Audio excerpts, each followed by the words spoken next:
आर्वी विधानसभा मतदारसंघातून भारतीय जनता पक्षाचे दादाराव केचे विजय झाले होते. त्यांना 87,318 इतकी मते मिळाली होती. तर पराभूत उमेदवार काँग्रेस पक्षाचे अमर काळे यांना 74,851 इतकी मते मिळाली होती. 6,031 मते घेत दीपक मडावे तिसऱ्या क्रमांकावर होते. देवळी विधानसभा मतदारसंघातून काँग्रेस पक्षाचे रणजित कांबळे विजयी झाले होते. त्यांना 75,345 इतकी मते मिळाली होती. तर पराभूत उमेदवार राजेश बकाने यांना 39,541 इतकी मते मिळाली होती. 30,978 मते घेत शिवसेना पक्षाचे समीर देशमुख तिसऱ्या क्रमांकावर होते. हिंगणघाट विधानसभा मतदारसंघातून भारतीय जनता पक्षाचे समीर कुन्हावार विजयी झाले होते. त्यांना 1,03,585 इतकी मते मिळाली होती.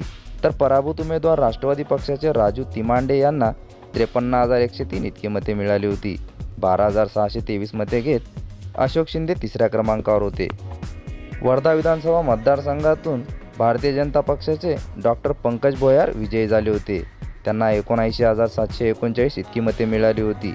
तर पराभूत उमेदवार काँग्रेस पक्षाचे शेखर शेंडे यांना 71,806 इतकी मते मिळाली होती. 6,383 मते घेत अनंत उमाटे तिसऱ्या क्रमांकावर होते.